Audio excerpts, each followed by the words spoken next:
नमस्कार साथियों, सीसीआई के ऑनलाइन प्लेटफॉर्म पे आपका हार्दिक स्वागत है।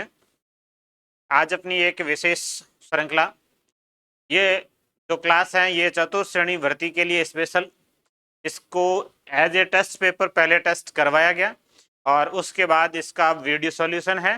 टेस्ट में जिन्होंने टेस्ट दिया और उसके बाद उनमें से जो आपसे प्रश्न नहीं हुए या सारे प्रश्नों को जो पढ़ना चाहें, वैसे तो मैंने ये जो प्रश्न बनाए हैं वो इस हिसाब से बनाए हैं कि अभी थोड़े दिन पहले ही अधीनस्थ बोर्ड ने अपना रवैया साफ जारी किया था कि हम पेपर सरल देने वाले हैं। पटवार के पेपर भी काफ़ी इजी थे और सरल पेपर में किस किस टाइप के प्रश्न बन सकते हैं प्रत्येक टॉपिक से, प्रत्येक टॉपिक में सरल सरल टाइप के प्रश्न कौन से बनते हैं। इससे पहले अपन ने पढ़े थे, टॉपिक पूरा ही पढ़ा था, उसमें सरल से हार्ड तक सारी चीज़ें थी। अब जो पढ़ रहे हैं वो सरल सरल पढ़ रहे हैं कि सरल प्रश्न बनेंगे तो कैसे बनेंगे। तो अब अंतिम 15-16 दिनों में अपन क्या कर सकते हैं, उसके लिए एक बेस्ट प्लान बनाया मैंने और प्रत्येक टॉपिक से 20-25 वो प्रश्न जो सरल हैं, मतलब सरल टाइप के प्रश्नों में कौन कौन सी टाइप आती है, उन सभी प्रश्नों को लेके चल रहे हैं।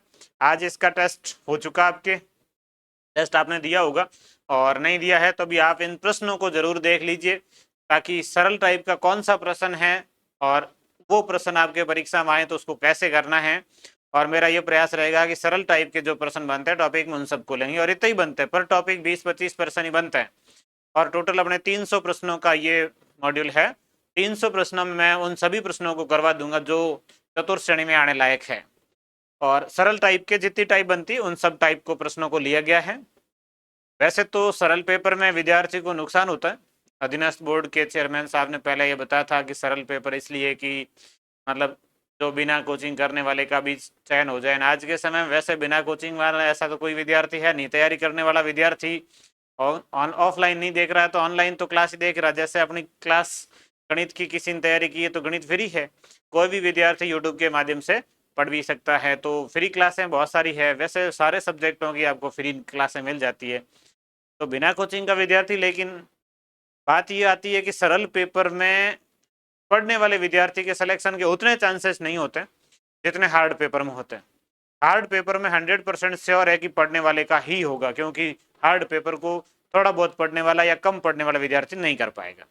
सरल पेपर में यह है कि थोड़ा बहुत पढ़ने वाला भी कई बार काम कर जाता है, कई बार नहीं पढ़ने वाले के भी सरल ऐसे आते हैं कि नॉर्मल बेसिक जानकारी वो भी कर लेता है। तो मतलब बढ़िया मेहनत करने वाले के साथ थोड़ा सा मतलब मेरी दृष्टि में ये होता है कि नुकसान ही होता है सरल पेपर में।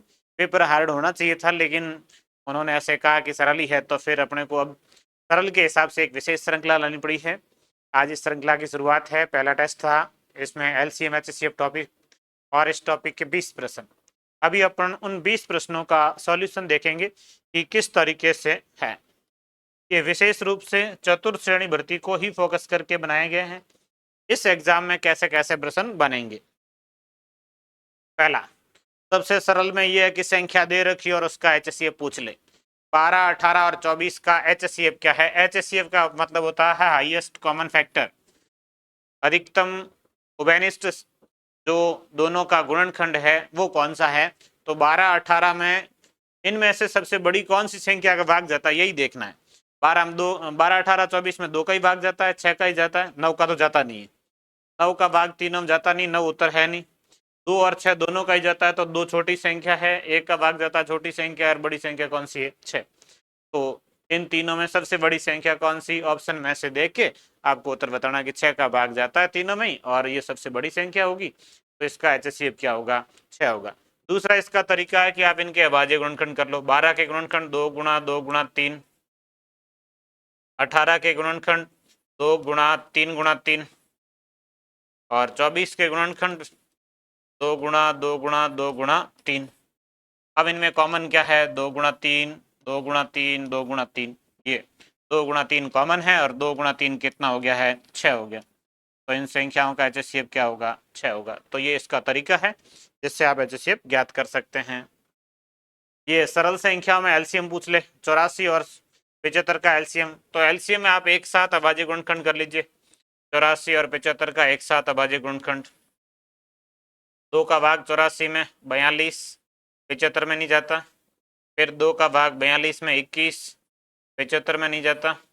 फिर 3 का भाग 21 में 7 और 75 में 25।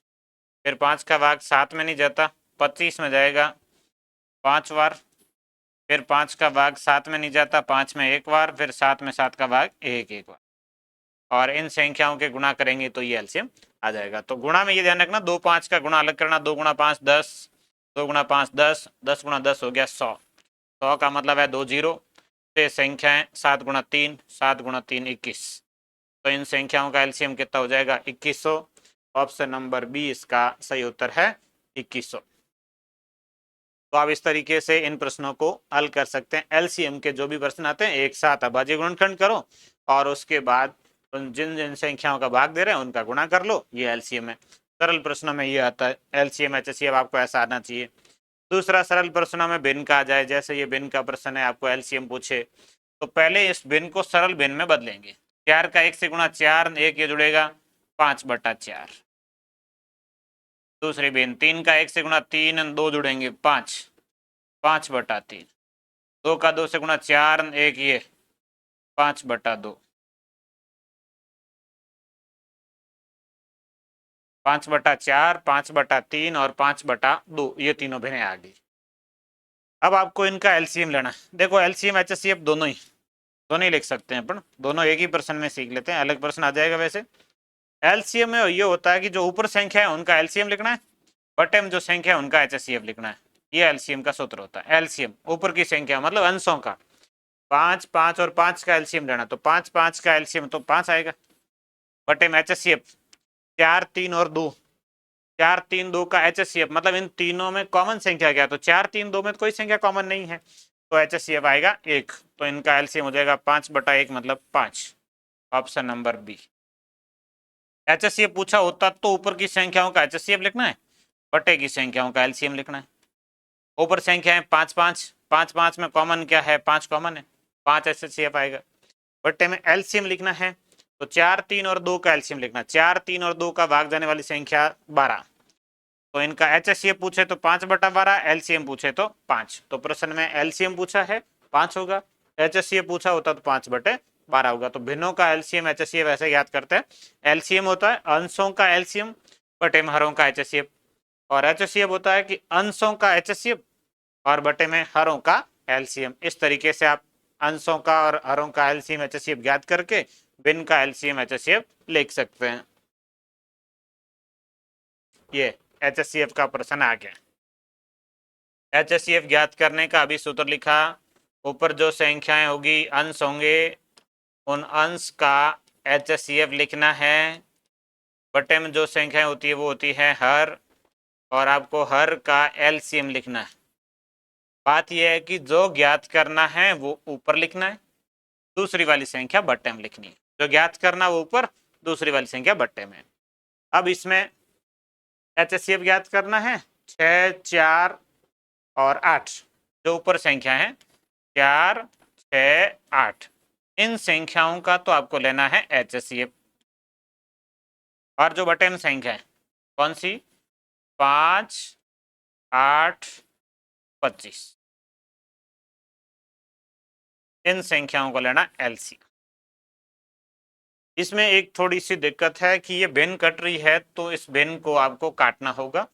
भिन्न को काट के हल करना होता है। वैसे इस तरीके से भिन्न दी होती है तो थोड़ी सी दिक्कत है। ये 4/5, 6/8 को आप काट के लिखेंगे 3/4, 2 से कट रहा है, और 8/25। ये इस तरीके से प्रश्न बनेगा 4/5, 3/4। तो ये बटे में जो संख्या और ऊपर जो संख्या है ये नहीं होगी।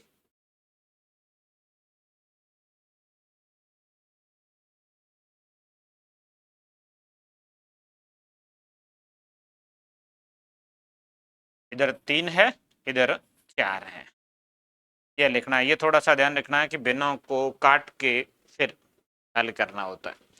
4 3 और 8 का एचसीएफ लेना, तो 4 और 3 में तो कोई संख्या कॉमन नहीं है, कॉमन नहीं है तो एचसीएफ 1 आएगा। 4 और 3 में कोई भी संख्या कॉमन नहीं, कॉमन जब नहीं होता है तो एचसीएफ 1 होता है। और ये चीज अपन टॉपिक पढ़ा तब भी पढ़ा है कि दो लगातार संख्याएं आती है तो उनका एचसीएफ हमेशा 1 होता है।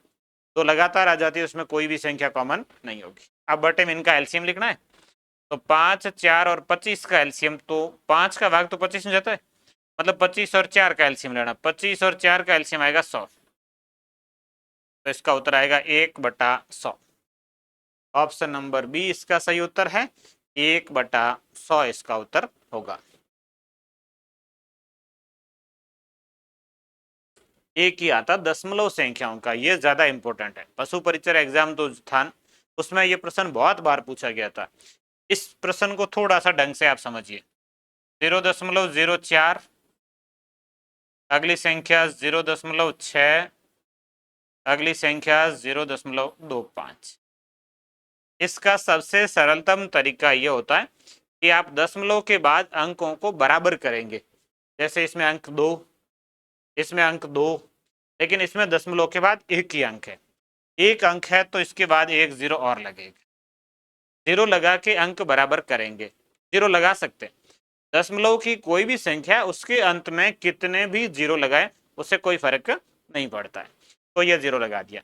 अब दशमलव के बाद ये जो अंक था इसकी वैल्यू वैसे जीरो ही है, 0.60 है, ये 60 नहीं होता कभी, तो ये अब अंक इक्वल हो गए, इसमें दो, इसमें दो और इसमें दो। फिर दशमलव हटा दीजिए, संख्याएं लिखो, पॉइंट हटेगा तो ये संख्या 4 होगी, ये पॉइंट हटेगा तो 60 होगा, और ये पॉइंट हटेगा तो 25 होगा। 4, 60 और 25। अब आपको इन संख्याओं का एक तो लिखना है एलसीएम, एक लिखना है इनका एचएससी, और फिर इनका योग लिखना है एलसीएम प्लस एचएससी। एलसीएम और एचएससीएफ का योग पूछा गया, तो योग आप एलसीएम ज्ञात करेंगे पहले इन संख्याओं का। 4 का, 60 का और 25 का जो एलसीएम आएगा, मतलब इन तीनों का भाग जाने वाली संख्या, तो ये भाग जाने वाली संख्या हो जाएगी आपके 300। 300 में भाग जाएगा पूरा पूरा, 60 का भी जाएगा, 4 का भी जाएगा और 25 का भी जाएगा, तो इनका जो एलसीएम आएगा वो आएगा 300, और 300 में 2 अंक छोड़ के पॉइंट लगेगा, पॉइंट में 2 अंक छोड़ के था, 2 अंक छोड़ के पॉइंट लगेगा तो 3.00 होगा, ये तो होगा एलसीएम। अब इनमें एचसीएफ, 4 और 25 में कोई संख्या कॉमन नहीं है, 4, 25 में कुछ भी कॉमन नहीं, 4 में 2 के गुणनखंड है, 25 में 5 के गुणनखंड है, दोनों में कॉमन कुछ नहीं आएगा, तो 4, 25 में कॉमन नहीं है तो तीनों में कॉमन नहीं बैठेगा, एचसीएफ इसका 1 होगा, ये एचसीएफ 1 होगा। लेकिन इसमें 2 अंक छोड़ के दशमलव लगेगा, तो ये हो जाएगा 0.01। जब 2 अंक छोड़ के दशमलव लगाएंगे, ये जरूरी है, 2 अंक छोड़ के था तो वापस 2 अंक छोड़कर ही दशमलव लगेगा। बहुत इंपॉर्टेंट प्रश्न है, हर एक पारी में ये प्रश्न आएगा, ध्यान रखना आप। और ये 0.01 और ये 3.0, इन दोनों को जोड़ लीजिए।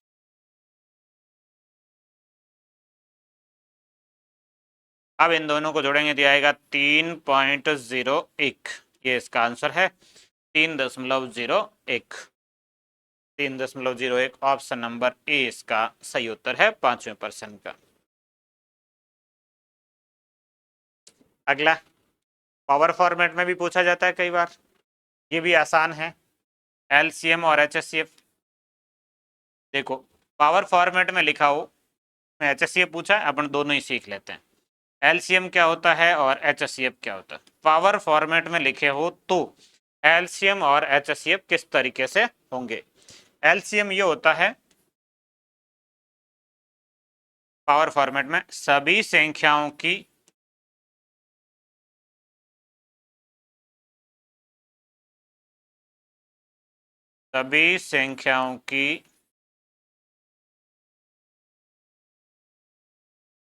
अधिकतम घात, ये होता है एलसीएम सभी संख्याओं की। इसमें संख्याएं कौन कौन सी है, तो 2 है, 3 है और 7 है, 3 ही संख्याएं।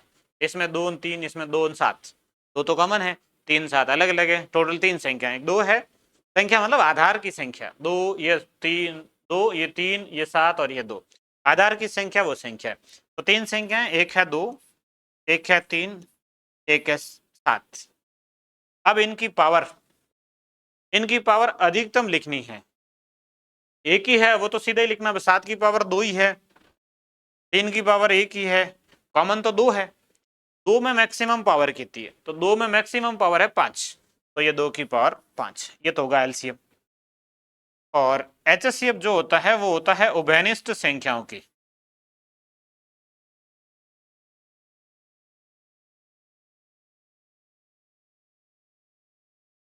उभयनिष्ठ संख्याओं की न्यूनतम घात, ये HCF होता है। अब उभयनिष्ठ संख्याओं का मतलब कॉमन कौन कौन सी है, दोनों में क्या कॉमन है, तो दोनों में एक ही संख्या कॉमन है, दो कॉमन, दो है और इसकी कम पावर कितनी है, तो 5 और 3 में से 3 कम है, तो इसका उत्तर आएगा 2 की पावर 3। तो यहाँ पर महत्तम समापवर्तक का मतलब होता है HCF, ये 2 की पावर 3। कई बार ऐसे पूछा जाता है महत्तम समापवर्तक HCF मास, ऐसे लिखे होते हैं नाम, और GCD ये एक ही है, GCD मतलब भी HCF ही है, ग्रेटेस्ट कॉमन डिवाइडर, GCD मास HCF महत्तम समापवर्तक, ये ऐसे पूछा जा सकता है। पावर फॉर्मेट में ये दोनों प्रश्न ऐसे बनेंगे। अब आता वह बड़ी से बड़ी संख्या ज्ञात कीजिए जो 200 और 320 को पूरा पूरा विभाजित करे। बड़ी से बड़ी संख्या HCF पूछा है, इन ऑप्शनों में से बड़ी संख्या का भाग दे। प्रश्नों को ऑप्शन से कर लीजिए। इन दोनों का HCF भी पूछा है, इन दोनों का HCF ये है कि कॉमन दोनों में 1 0 है, मतलब 10 तो कॉमन आएगा ही, तो इसका उत्तर 16 नहीं हो सकता, ये ध्यान रखना। इसमें 200 320 दोनों में 10 10 तो कॉमन आएगा ही, पीछे बचेगा 10 10 कॉमन लेने के बाद में 20 और 32, 20 और 32 में किसका भाग जाता है, दोनों में, इनमें से बड़ी संख्या का, तो 20 का भाग 32 में नहीं जाता, और सॉरी 20 नहीं होगा, 10 ले लिया, 2 का भाग तो जाता है, उधर 1 है, 1 का भाग भी जाता है, 1 से बड़ी 2, 2 से बड़ी 4, 4 का भाग भी जाता है, 20 में भी जाता है और 32 में भी जाता है। 0 ले लिया था, 0 काट देना। अब इनमें से बड़ी संख्या कौन सी जो 20 32 में भाग जाता हो, तो 20 और 32 में बड़ी संख्या किसका, 4 का भाग जाता है, तो इसका उत्तर ऑप्शन नंबर डी होगा। 200 और 320 का HCF ज्ञात करना है। HCF कितना आएगा, 40 आएगा। ये तरीका ऑप्शन का है, मेथड से भी अपने बहुत सारे तरीकों से HCF पढ़ाई है, अलग अलग अभाज्य गुणनखंड करके इन कॉमन संख्याएं ले लो तो HCF आ जाएगा। ऑप्शन से भी कर सकते हैं कि 0 है, 0 आएगा। फिर 20 32 में किसका भाग जा रहा है, 20 32 में 4 का, तो 4 और 0, 4 0 का मतलब कितना हो जाएगा, 40, तो इनका HCF 40 होगा। वह छोटी से छोटी संख्या ज्ञात करे जो 4 5 8 10 और 12 से पूर्णतः विभाज्य, ये LCM है।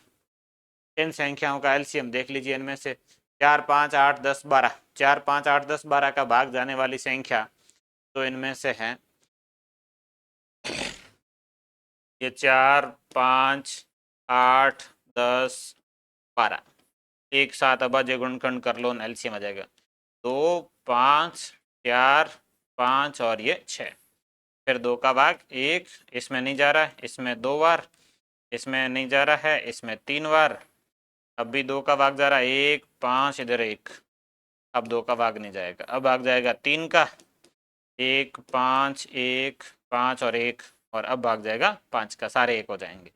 इनका गुणा 5 गुणा 2 10, 2 गुणा 2 4, 4 गुणा 3 12, 12 गुणा 10 120। इन संख्याओं का एलसीएम कितना आएगा, 120 आएगा। 10 15 20 से पूर्णतः विभाजित 4 अंकों वाली महत्तम संख्या कौन सी है। 10 15 20 से मतलब 10 15 और 20 का भाग जाने वाली सबसे बड़ी संख्या जो 4 अंकों में, तो पहले इनसे डिवाइड, 10 15 और 20 का भाग जाने वाली सबसे बड़ी संख्या, सॉरी सबसे छोटी संख्या कौन सी वो ज्ञात करेंगे, फिर उसको 4 अंकों में बड़ी संख्या हम विभाजित कर देंगे। तो 10 15 और 20 का एलसीएम लेना, इस प्रकार के प्रश्नों में आपको इन संख्याओं का एलसीएम लेना। 10 15 20 का एलसीएम आएगा 60, 10 15 और 20 का भाग जाए, इस प्रकार की संख्या 60, 60 में 10 का भी भाग जाता है, 15 का भी जाता है, 20 का भी जाता है, ये तो है सबसे छोटी संख्या एलसीएम। अब आपको इसको 4 अंकों की सबसे बड़ी संख्या में, तो 4 अंकों की आप सबसे बड़ी संख्या लिखेंगे 9999, इसके अंदर भाग देंगे 60 का, 60 का भाग जाएगा एक बार, शेष बचेंगे 39, उधर से लिखेंगे 9, फिर 60 का भाग जाएगा 6 बार, 6 6 36 360, फिर शेष बचेंगे 39, उधर से लिखेंगे 9, फिर भाग जाएगा 6 बार 360 और शेष बचेंगे 39। ये 39 शेष फल है, इसको घटा लिया जाए तो शेष संख्या में 60 का भाग पूरा जाएगा, तो आप 9999, इसमें से 39 घटा दो और ये घटाएंगे तो 9960। ये 4 अंकों की सबसे बड़ी संख्या है जिसमें 60 का भाग जा रहा है। बाकी ऑप्शन से भी कर सकते थे, 60 का भाग देना है, इसमें 60 का भाग जाएगा ही नहीं। इस संख्या में 60 का भाग जाएगा कि नहीं जाएगा, कि 60 का मतलब 0 काट दो, 6 का भाग विषम संख्या में नहीं जाएगा तो ये उत्तर नहीं होगा, क्योंकि 999 विषम संख्या है। 0 काट देते हैं भाई, भाग तो 60 का देना है, 60 का भाग देना, 0 काटेंगे, अब 6 का भाग 999 में नहीं जाएगा, विषम संख्या में सम संख्या का भाग नहीं जाएगा। इसमें भाग देंगे 9980, 60 का 0 कट जाएगा। अब इसमें 3 का भाग नहीं जाता, 9 9 18 इनमें जा रहा लेकिन 8 में नहीं जा रहा, तो 3 का भाग नहीं जाएगा तो 6 का नहीं जाएगा, तो ये उत्तर नहीं है। ये पहले ही कट गया, 60 का भाग नहीं जाएगा, 60 का भाग जाने के लिए लास्ट में 0 होना चाहिए। ऑप्शन एक ही बचा बी, जिसमें 60 का भाग जा रहा है, तो ये बी इसका उत्तर होगा। तरीके से आप हल कर सकते हैं। वह छोटी से छोटी संख्या जिसे 12, 15, 20 और या 54 से भाग करने पर प्रत्येक दशा में 4 शेष बचे। इनसे भाग करते हैं, 4 शेष बचते हैं। ऐसा जब भी प्रश्न आता है, पहले आप एलसीएम लेंगे, उसके साथ में शेषफल जोड़ लेंगे। एलसीएम भाग पूरा जाता है, शेष बचने के लिए अतिरिक्त ले लो, जितना शेषफल है उतना अतिरिक्त। शेषफल कितना, 4, 4 एक्स्ट्रा ले लो। पहले इन संख्याओं का एलसीएम 12, 15, 20 और 54। 2 का भाग देंगे, 12 में 6, 15 में नहीं जाता, 20 में 10, 54 में 27। फिर 2 का भाग देंगे, 6 में जाएगा 3, 15, 10 में जाएगा 5, 27। अब 27 है मैक्सिमम, तो 3 का भाग आपको 3 बार देना पड़ेगा, तब जाके 27 क्लियर होगा। 27 क्लियर होगा, 3 भी हो जाएगा, 15 में 3 वो क्लियर हो जाएगा, लेकिन 5 बच जाएगा, और फिर 5 का भाग देंगे तो 1 हो जाएगा। ये पूरे क्लियर हो जाएंगे। अब इनका एलसीएम, इनका गुणा, 2 गुणा 5 10, और ये 27 गुणा 2 54, 54 का 10 से गुणा 539। तो इन संख्याओं का जो एलसीएम है वो है 540। एलसीएम में भाग पूरा जाएगा। प्रश्न कह रहा है कि 4 शेष बचने चाहिए, तो 4 ज़्यादा ले लो, 540 और 4 हो जाएगा 544। 544 में भाग देंगे तो 540 में भाग जाएगा और 4 बचेंगे शेष। ऑप्शन नंबर डी इसका सही उत्तर है, 544। बाकी आप इन चारों का भाग देके ऑप्शन से भी कर सकते हैं। अधिकांश प्रश्न ऑप्शन से किए जा सकते हैं, और पर्याप्त समय होता 2 घंटे में सरल जीके के प्रश्नों को आप आधे घंटे में कर लेंगे, तो इस बचे प्रश्नों में आप गणित को आराम से कर सकते हैं। 4th ग्रेड में ऐसी कोई समस्या नहीं आएगी। वैसे वह छोटी से छोटी संख्या ज्ञात करें जिसमें 18 जोड़ने पर प्राप्त संख्या 28, 36 और 45 से पूर्णतः विभाज्य होगी। प्रश्न कह रहा है कि ऐसी संख्या ज्ञात करो जिसमें यदि 18 जोड़े, 18 जोड़े तो इन संख्याओं का भाग पूरा जाए। भाग पूरा जाए मतलब एलसीएम आ जाए इनका। संख्या ऐसी जिसमें 18 जोड़ने पर भाग पूरा जाए मतलब एलसीएम। ये घटाने का भी प्रश्न होता है, जोड़ने का भी। 18 घटाने का तो यहाँ -18 लिख लो, 18 जोड़ने का तो यहाँ +18 लिख लो। गुणा का भी आता है कि 18 से गुणा करें तो 18 गुणा संख्या गुणा 18 लिख दो। भाग का है तो संख्या भाग 18 लिख लो। फिर बराबर लिखना है इनका एलसीएम, फिर पक्षांतरण करना है, तो प्लस वाले का माइनस, माइनस वाले का प्लस, गुणा वाले का भाग और भाग वाले का गुणा, ये तो होता है पक्षांतरण। तो पहले आप इनका एलसीएम ज्ञात करेंगे 28, 36 और 45 का। 28, 36, 45, 2 का भाग देंगे, 28 में 14, 36 में 18, 45 में नहीं जाता। फिर 2 का भाग 7, 9 और 45, 3 का भाग 2 बार देंगे तो ये तो 7 ही रहेगा, 9, 3 और 1 हो जाएगा, 45, 15 और 5 हो जाएगा। अब भाग देंगे 5 का और फिर देंगे 7 का, तो 5 और 7 क्लियर हो जाएंगे। इनका एलसीएम इनका गुणा कर लेते हैं। 2 गुणा 5 10, 3 गुणा 3 9, 9 गुणा 2 18, 18 गुणा 7, 18 का 7 से गुणा कर लेते हैं। 7 8 56, यहाँ से लगेगा 5, 7 एकम 7 और 5 12, 126 और 10 गुणा करेंगे 1260। संख्या प्लस 18 बराबर एलसीएम 1260। यह है संख्या में 18 जोड़ने के बाद बराबर एलसीएम आएगा, एलसीएम है 1260। अब संख्या ज्ञात करनी है तो ये 18 इधर माइनस हो जाएगा, माइनस होता तो 18 प्लस हो जाता, घटाने का बोलता तो गुणा का होता तो भाग में आ जाता, भाग का होता तो गुणा में आ जाता। 4 प्रश्न बनते, चारों में से मैंने एक लिया, 4 ऐसे बन सकते हैं। तो मैं चारों एक साथ ही बता रहा हूँ कि प्लस वाले में अब ये माइनस होंगे, माइनस वाले के इधर प्लस होते हैं, गुणा वाले का भाग होता है और भाग वाले का गुणा होता। अब संख्या के लिए 18 इधर घटा लो, संख्या 1260 माइनस 18 ये हो जाएगा 1242। तो इसका उत्तर आएगा ऑप्शन नंबर डी 1242। अगला, वह न्यूनतम पूर्ण वर्ग संख्या क्या है जो 2, 3, 10, 18 और 20, 2, 3, 10, 18, 20 का भाग जाने वाली संख्या हो और पूर्ण वर्ग हो, और इसको ऑप्शन से हल करें तो ये है नहीं पूर्ण वर्ग, ये है नहीं पूर्ण वर्ग, इसका वर्गमूल नहीं होता। ये पूर्ण वर्ग है लेकिन 10 का भाग इसमें नहीं जाएगा, 196 में नहीं जाएगा, तो ये उत्तर है ऑप्शन नंबर ए।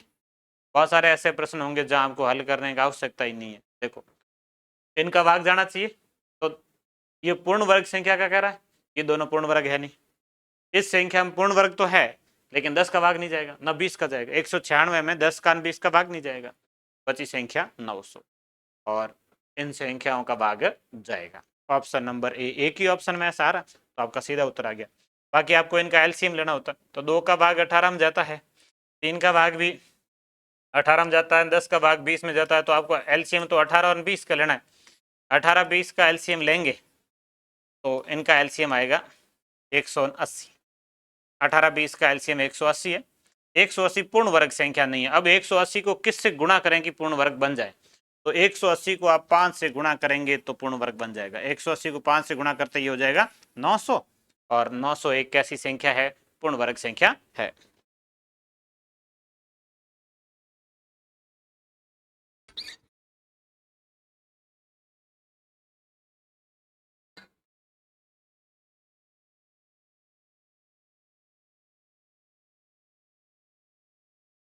ऐसे प्रश्न भी पशु परिचय में काफी पूछे अनुपात से। दो संख्याओं का अनुपात 3:5 है और उनका एलसीएम 75 है, तो उनका एचसीएफ क्या होगा। तो जो संख्या है वहां से संख्याएं मान लेंगे, 3:5 से 3x और 5x, 3x और 5x का एलसीएम लिखेंगे। 3x और 5x का एलसीएम होगा 5 और 3 का एलसीएम होगा 15, साथ में x और बराबर एलसीएम दिया हुआ है 75। तो x बराबर कितना होगा, 75 में भाग देना है 15 का, 75 में 15 का भाग जाएगा 5 बार, x बराबर 5। अब पूछा महत्तम समापवर्तक दोनों में कॉमन क्या, तो दोनों में कॉमन x है, जो x है वो एचसीएफ है। कॉमन क्या है, x मतलब 5, इनका एचसीएफ क्या होगा 5 होगा, एचसीएफ 5 होगा और एलसीएम जो होगा वो 75 होगा। संख्याएं क्या होगी, तो इधर गुणा कर लो, 3 का गुणा करना 5 से 15, 5 का गुणा करना 5 से 25, संख्याएं 15 और 25 होगी। कई बार संख्याएं ज्ञात करने का पूछ ले, संख्याएं क्या है, संख्याओं का योग क्या है, संख्याओं का अंतर क्या है, बहुत सारे बने, तो संख्याएं 15 और 25 से। एचसीएफ कहता है तो दोनों में कॉमन क्या है, 5 कॉमन है, एलसीएम अपन ने 75 लिख लिया, तो ऐसे प्रश्न बनते हैं। अब अनुपात देके एचसीएफ दिया हो तो जो एचसीएफ है वो दोनों से गुणा कर लो अनुपात से और संख्याएं आ जाएगी। एक ही और आता है ऐसा, 2.4 मीटर, 3.6 मीटर, 1.8 मीटर की लंबाई को ठीक ठीक नापने के लिए बड़े से बड़े कितने लंबाई के स्केल की आवश्यकता होगी, एचसीएफ पूछा है। बड़े से बड़े माप का मतलब होता है एचसीएफ, और इन संख्याओं का एचसीएफ आप ज्ञात कर सकते हैं, 2.4, 3.6 और 1.8। पॉइंट के बाद अंक बराबर ही है, पॉइंट हटा दो, संख्याएं 24, 36, 18, 24, 36 और 18 का जो एचसीएफ आएगा वो आएगा 6 आएगा। 6 का भाग 18 में, 36 में, 24 में, तीन अंक ही बजाते हैं। 12 का भाग 18 में नहीं जाता इसलिए 6 आएगा, एचसीएफ 6 आएगा और 6 में पॉइंट लगाएंगे तो ये पॉइंट 6 हो जाएगा, एक अंक छोड़ के पॉइंट लगाना, 0.6। ऑप्शन नंबर डी इसका सही उत्तर है, 0.6 मीटर। एक ही और आता है, दो टंकियों की धारिता क्रमशः 80 लीटर तथा 72 लीटर है, वह बड़े से बड़े किस माप का डिब्बा होगा जो प्रत्येक टंकी के द्रव को पूरी संख्या में नाप सके। तो इसके लिए आपको इनका एचसीएफ लेना, 80 और 72 का, 80 और 72, 80 के गुणनखंड 16 पंजे 80 होता है, ये 16 और ये 5 80, 72 के 8 9 में 72, 8 9, तो 8 कॉमन आ जाएगा दोनों में,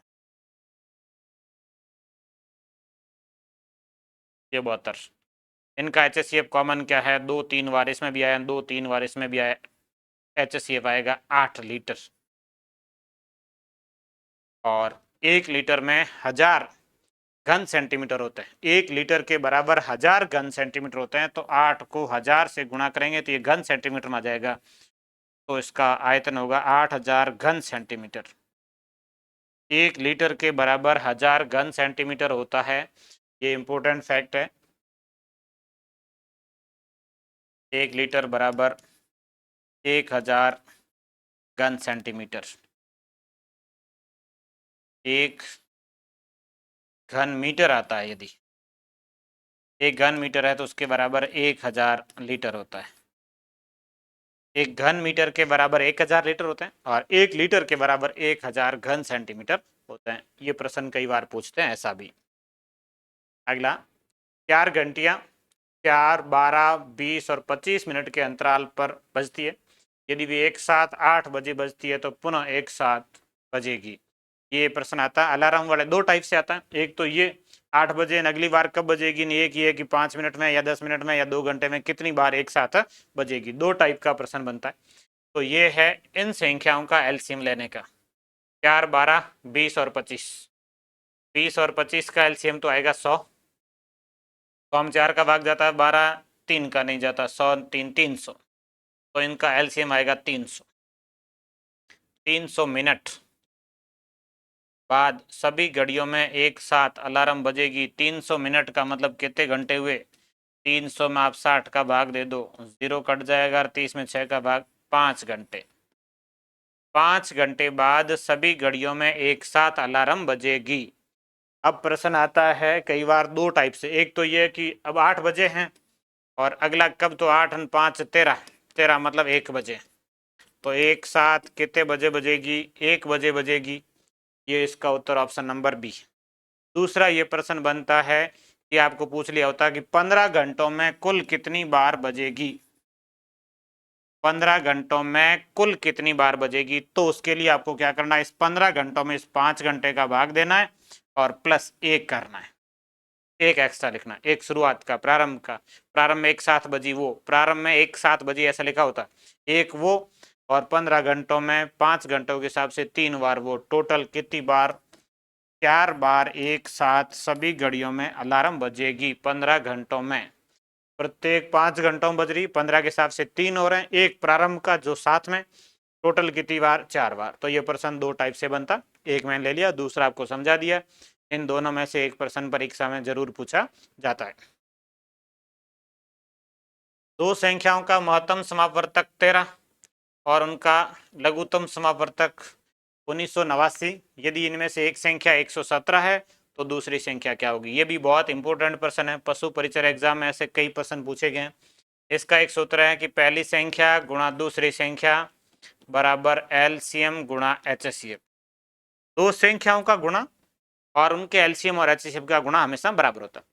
2 संख्याओं का गुणा और एलसीएम एचसीएफ का गुणा हमेशा बराबर। 2 संख्याओं में एक संख्या आपको दे रखी है 117, दूसरी संख्या ज्ञात करनी, एलसीएम दे रखा है 1989 और गुणा एचसीएफ दे रखा है 13। सेकंड संख्या के लिए 13 का इधर भाग दे दो, 1989 गुणा 13 बटे 117, 13 9 117, 9 बार कट जाएगा, 9 का भाग 18 में जाएगा 2 बार, फिर 18 में जाएगा 2 बार, और फिर 9 में जाएगा 1 बार, तो इसका उत्तर आएगा 221। सेकंड संख्या ऑप्शन नंबर सी 221। बहुत इंपॉर्टेंट प्रश्न है, ये प्रश्न आएगा ही किसी न किसी शिफ्ट में, ये प्रश्न श्योर पूछा जाएगा। 2 संख्याओं का महत्तम समापवर्तक एलसीएम और एक संख्या और दूसरी संख्या, तो 2 संख्याओं का गुणा बराबर इनके एलसीएम एचसीएफ का गुणा। पहली संख्या 117 का इधर भाग दे दो, दूसरी संख्या आ जाएगी। ये सेम ऐसा आया। एक और, 2 संख्याओं का गुणा 1280, उनका एचसीएफ 8 है, एलसीएम ज्ञात करो। तो देखो 2 संख्याओं का गुणा, पहली और दूसरी संख्या का गुणा उनके एलसीएम और एचसीएफ के गुणा के बराबर होता है। दो संख्याएं, इनका गुणा करके दिया हुआ 1280। एलसीएम ज्ञात करना है, एचसीएफ 8 है, 8 का इधर भाग दे दो 1280 में, 1280 भाग 8 बराबर एलसीएम 128 में 8 का भाग 16 बार, 16 ने 160। तो इन संख्याओं का एलसीएम कितना आएगा, 160 आएगा। ऑप्शन नंबर ए इसका सही उत्तर है। बहुत इंपॉर्टेंट प्रश्न है ये दोनों। वह बड़ी से बड़ी संख्या बताइए जिससे 155, 260, 315 को विभाजित करने पर क्रमशः 5 शेषफल, 10 शेषफल, 15 शेष। अलग अलग शेषफल का जब ये प्रश्न आता तो ये एचसीएफ का आता। और शेषफल को घटा लो पहले। 155 में 5 घटाएंगे 150, 260 में 10 घटाएंगे 250, 315 में 15 घटाएंगे 300। इन संख्याओं का एचसीएफ लेना है। 150, 250 और 300 का एचसीएफ 50 आएगा। 50 का भाग 150 में, 250 में, 300 में जा रहा है 50 उत्तर। ऑप्शन नंबर डी इन संख्याओं का एचसीएफ। शेषफल को घटाने के बाद एचसीएफ 50 है। 50 का भाग देंगे 5 बचेगा, इसमें 50 का भाग 10 बचेगा, इसमें 50 का भाग 15 बचेगा। ऑप्शन से भी कर सकते हैं। वह छोटी से छोटी संख्या क्या होगी जिसमें 12, 18, 36 और 45 से भाग देने पर शेष क्रमशः। ये छोटी से छोटी एलसीएम का है। इसमें शेष 8, इसमें शेष 14, इसमें शेष 32, इसमें शेष 41। तो अब इन संख्याओं का अंतर लेना है, शेषफल का और जिसका भाग दे रहे हैं। 12 और 8 का अंतर 4, 18, 14 का अंतर 4, 36, 32 का अंतर 4, 41, 45 का अंतर 4। ये अंतर हमेशा समान रहेगा, ध्यान रखना। इस प्रकार का जब भी प्रश्न आए ये अंतर हमेशा समान रहेगा। और जो आपको संख्या पूछिए उस संख्या का सूत्र ये होता है कि संख्या बराबर एलसीएम माइनस अंतर। एलसीएम में से अंतर घटा दो, संख्या आ जाएगी। तो अब आपको इन संख्याओं का 12, 18, 36, 45 का एलसीएम लेना होगा। 12, 18, 36, 45, 36, 45 का 180, 18 का 12 का भाग जाता है तो इनका एलसीएम आएगा 180। इसमें से अंतर 4 घटा दो, 180 में से 4 घटाएंगे 176। इसका उत्तर है 176। एलसीएम माइनस अंतर, ये अंतर 4 है, एलसीएम 180 है, 4 घटाएंगे 176। Option number B. LCM HCF में सरल टाइप के यही प्रश्न बनते और पूरा चांसेस है कि प्रश्न इनसे बाहर नहीं जाएगा। और मैंने वो सारे सरल प्रश्नों को ले लिया है। फिर भी आपने टॉपिक पढ़ रखा, उससे बाहर तो वैसे ही नहीं जाना। जो पहले मैंने पढ़ा उससे बाहर तो कुछ जाएगा ही नहीं, गारंटी अपनी। इससे बाहर भी नहीं जाएगा, पूरी संभावना ये है। और जितने टाइप बनते हैं उस हिसाब से ये अपनी टेस्ट सीरीज चलेगी। पूरा परीक्षा तक अपन इसका एक बार रिवीजन कर लेंगे।